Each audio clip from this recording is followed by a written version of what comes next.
Well, listen to the horsepower. Shane watch as they did this jump. 2022 Pro 2, that story really began towards the tail end of 2021, really all season, but the way that season ended.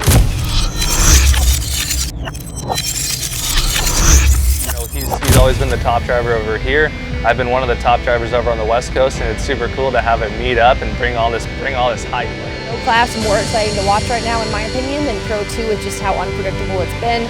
We've seen multiple different points leaders this season. Things are starting to wind up. It always does at the end of the year, and people start to lose their cool. Racers are desperate, and so it's a lot more difficult to hold your composure and just be smooth and be there in the end and have an opportunity to win it. Yeah, I don't think we have anything super gnarly rivalry. You know, I'm still super buddies with Keegan, and you know, we race each other hard. You know, that's how this Pro 2 field is. I drive people how they want to drive me.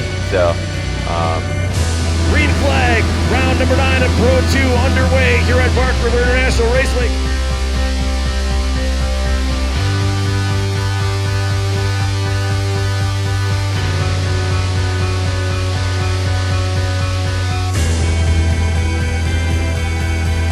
Brooks still closing that gap on Kincaid.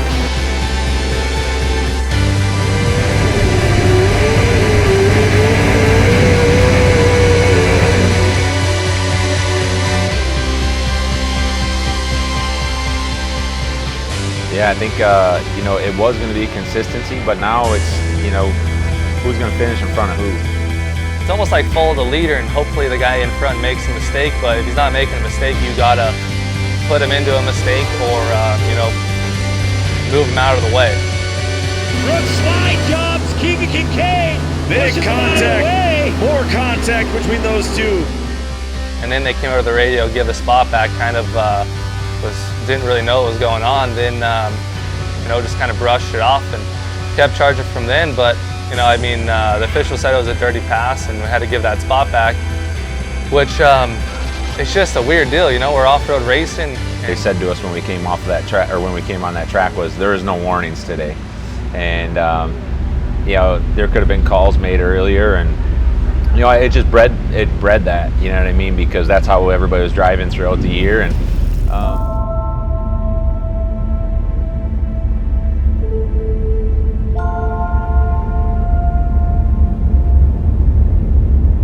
Coming into the weekend, Jarrett Brooks leading the points, and it wasn't too comfortable of a points gap, but I would say more comfortable than potentially some of the other classes. I think that's just the main thing. You know what I mean? If you sit there and dwell on it, well, I need him to do this or I need him to do that, then it's just going to eat you. So you just go out and win. You know what I mean? That's all I can do is put in a good performance, and hopefully it's enough. If not, you know what I mean? We left it all out on the line. So. It's important just to win to me, I guess, here in front of my friends, family, fans, come to Crandon and win. And hopefully we can just have a really good weekend. Yeah, I was really confident coming into this weekend. I knew we had a fast truck. I know we kind of always struggle on the land rush starts. This is the only place we have land rush starts in short course, and that start means everything.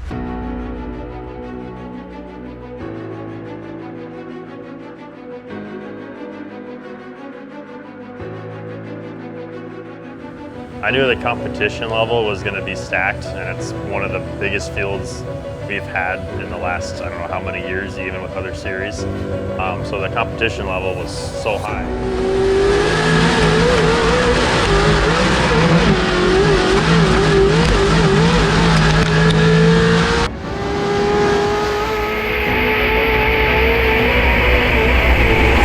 But it is Crandon, that's what I kept telling myself, and I mean, turn 1, anything can happen. That's the biggest problem. You can't even get to the green flag yet, you can be wrecked. We were sitting right there in 5th, right behind Corey, just honestly cruising. You know, we didn't really need to do anything stupid. We didn't need to go past Corey. We didn't need to go for the win. Just kind of just wanted to just do my own race and just stay calm, save the truck for the rest of the weekend, and it did not happen. We restarted, coming through the barn turn, snapped the power steering belt, and just head on into the wall. And it was a restart. So then I have all these trucks coming behind me. They had nowhere to go, and totaled the truck. I mean, it was a big hit. with no power steering into the wall, and tore AR mounts off. Whole front of the truck's tweaked. The motor's sitting sideways in the truck, so that one hurt. I mean, we had to do 8th or better for E.1, and if Keegan won, we had to do 12th or better. And you know, we were sitting right there in P5, plucking away at it, and you know, racing has its highs of its highs and its lows. And this is for sure the lowest I've ever been. You know. Keegan was able to put together not only a great race and lead the balance and come away with the overall win, but clinch the championship by what, 1 or 2 points. So it was the trifecta. It was the race, it was the championship, and with champ we decided to do for the first time a fan favorite award, and he won that too. So Keegan I think that really speaks to who he is as a character, as a person, and his performance on track speaks for itself. So it was a storybook finish for the number 4 team.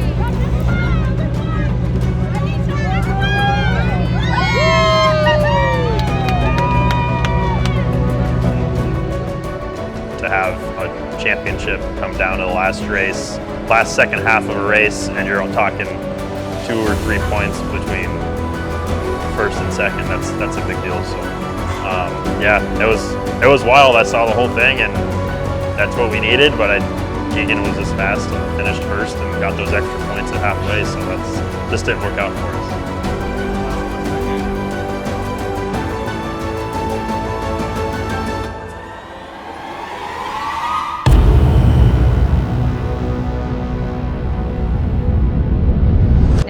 Jarrett Brooks, there are busy off seasons, as many drivers have, but then there's the Jarrett Brooks off season. Talking to Tanner and the team and Jarrett, they were just nonstop thrashing.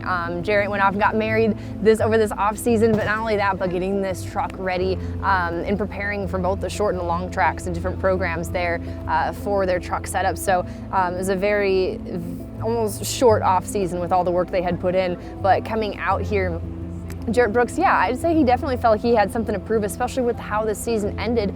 It was heartbreak for him, how things ended up in Crandon. Not the characteristic performance Jarrett Brooks puts on, so that was tough for him. And yeah, despite leading the points coming into the weekend, he had only won 1 points race, but also the non-points race, the rush run race, so the $10,000 to win. So he'd been up there, but yes, feels like he has something to prove coming into 2022.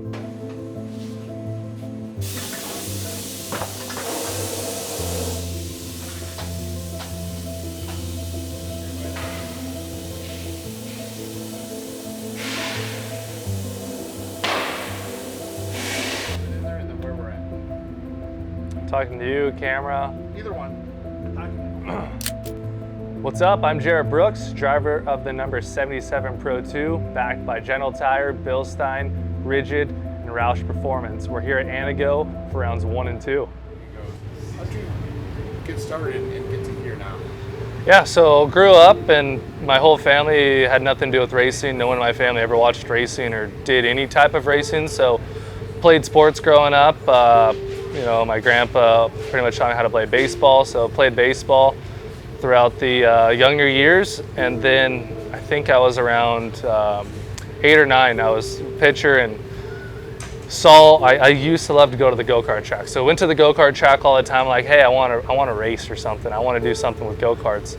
And then trophy carts came out back in the West Coast, probably 2008. I saw them in a magazine, and one of my friends raced them, and I'm like, hey, I want to start racing those. So we got into trophy carts, and my parents said, hey, if you want to race, you have to play baseball. Baseball comes first, because I was pretty good at it, but I'm like, okay, you know, I'll keep playing baseball. So they always say to this day, you know, I threw the trick out, I blew out my elbow. I can't pitch anymore. So pretty much that was the start of it. We dropped baseball and went full bore into racing, and from then on my family has been so hooked on racing, and that's all they care about, man. It's really not about sports anymore, it's about racing in general. It does burn you out racing out here. I mean, flying your family back here. My wife works full time, my son's back home going to school, so I think it does burn you out more. But I think the greatest thing is when you're on the track and you're battling, get the wins. And once you get that first win in your career, that's the only thing you want. So once you get that win, everything counts. And it's pretty much it. I mean, I don't know, man. We're just here to win, and that's our great feeling. But when it doesn't go your way, you're like, damn, man, a lot of work goes into it. But it's a lot of work racing here on the Midwest. Name, number, sponsor, stuff like that? Yeah, my name is Mickey Thomas. I'm the driver of the number 44 Pro 2. We're sponsored by Mystic Lubricants, Maxxis Tires, and Stovall Nurseries. You're a very rare East Coast guy. That kind of just, not a lot of off-road racers there. How did you get started? How did you get yourself into Pro 2?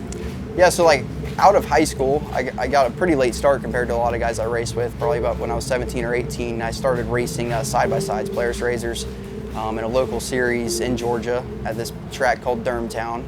They just had this local, they had a little short course track, and we raced there. The promoter of that series, he went to race a series called Terracross, and I was really good at our local track, so he invited me to go to Terracross with him, which was a nationally televised series. It was Polaris, Razors, and we raced mainly in the Midwest. And I actually went out there and won the first race I did, and did that for 2 years. And we met RJ Anderson through that because he was racing in the same series. And we were just talking with him one day, and he mentioned he would let us run one of his Pro Lights as a rental. So we were like, yeah, let's try it out. Like I knew nothing about short course off-road racing. I don't think I saw a Pro 2 or a Pro 4, until I was like 20, 21 years old. So just a couple years ago. But I loved racing, and I was doing really well at the side-by-side, so we gave it a shot. And it just progressed really fast. Like I did probably 4 races with RJ, and then the next year we bought a truck and, hired on Steve Barlow as a crew chief. We were with him for a year. He helped us kind of get rolling, and then, jumped around to a few other guys, and over time just have quickly built a team. And I've, always tried to just get better every year. So I feel like I've done that. Like every single year, any class I'm in, I'm always getting better. And that's always my goal. So just the trucks that we drive, I think they're first of all, a huge challenge. Like I think anybody that drives 2-wheel drive trucks with this much horsepower, they're extremely talented drivers. Like I would put our drivers in this class against any driver in any class in any professional series in the world, and I guarantee they'll be competitive. Like there's no better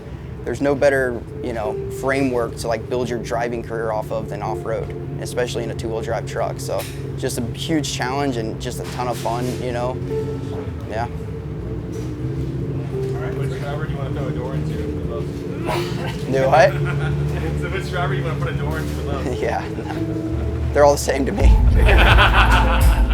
So something new to the series this year, the series decided to throw at us a head-to-head challenge, big cash-paying race. So what this served as, being a first race of the season, is a good shakedown of the truck, a good shakedown of your competition, gauging where everyone's at. It's cool, because like going 1v1, it's just outright speed. Like there's no excuses, We're 1v1 versus another guy, and I think that's super, super cool, and it's also going to be really cool for the fans watching. So I'm looking forward to it. I know a couple other guys are upset about it, but for me, I'm here to race. They're putting up a pretty good prize money, so I'm looking forward to it. I think it's a good idea. I mean, I'm going to run it. I mean, there's money up for grabs. I'm here to try to win money. This is what I do to make money, so I'm going to run it. I don't agree with the timing. You know what I mean? Doing it the Friday night before race weekend. Before you start your championship, you know what I mean? I like the concept. I don't like the payout, obviously. I feel like we're worth much more than that, you know what I mean? These trucks are $200,000 trucks, and we're not monkeys dancing for peanuts. $6,000 ain't gonna excite a whole lot of people, but. I'm gonna be going for it and mostly focused on just trying to get as many laps as possible. So if I don't win the first one, then I don't get more laps. So that's our biggest concern right now, trying to get laps in the truck, get set up, figured out, get everything dialed in so that way when it comes to points racing, we're ready. I think it's a really cool thing, don't get me wrong. Like, you might see some rivalries start right before the weekend even starts. I think it's going to be a good telltale of who's got some speed, who doesn't, who's off the pace, who needs work, yada yada, whatever it may be. But I come out here to race, and I come out here to try to win and try to finish all these races. So, you know, I was not opposed to it. I loved it, dude. I was all about it. I think, you know, doing this bracket race is a form, like a way to show the fans that we're here to race and we're here to give you guys a good show.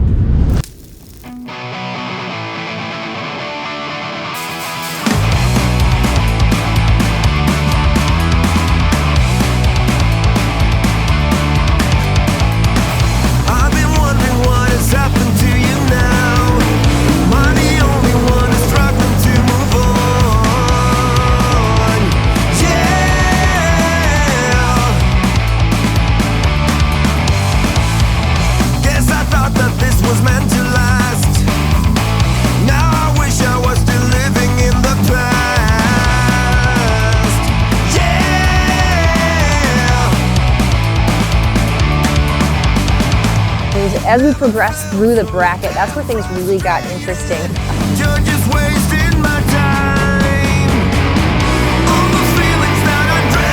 We had seen some big upsets in there. Troy Cox was, I think, one that not a lot of people expected, and he carried that for a couple of rounds.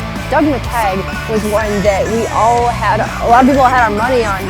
So as we progressed through the bracket, the one that was most highly contested and the one most talked about was Ricky Gutierrez and Kyle Kleiman. All your friends are now my enemies. Always tell you what to do. Can't keep up with all the bullshit they're throwing your way. Always looking for the easy way. Now they're walking over you.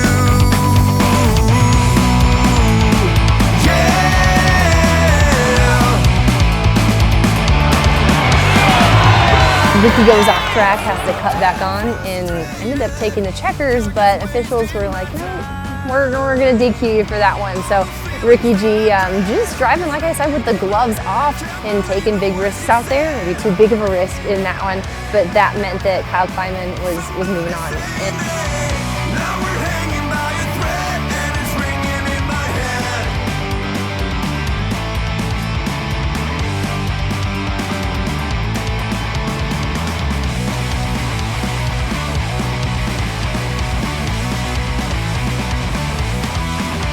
Yeah, semifinals, paired me up against Mickey Thomas.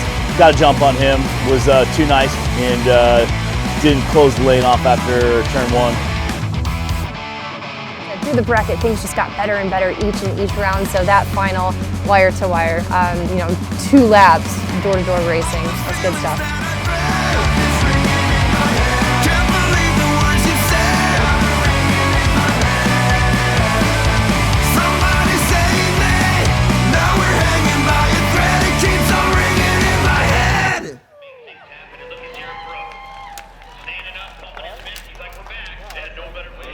Not where I want to be, but hey, that was a fun thing, man. Hey, I'm still in the money. I'm glad the series did that, man. That was fun. It was a cool time. First time we did bracketed racing like that, it's pretty stressful. You know, it's all on the line, and so it was a good time, and obviously feel pretty good going in tomorrow. I think we have a good truck. Tried a few different things today, so with the gearing and stuff. So yeah, had a blast. Hopefully we get to do that again. They did this little duel thing. Never done a duel in off-road before, but I honestly hate bracket racing because it puts a lot of pressure on you. I mean, you get knocked out, you're going home. So, good run, good way to start it off.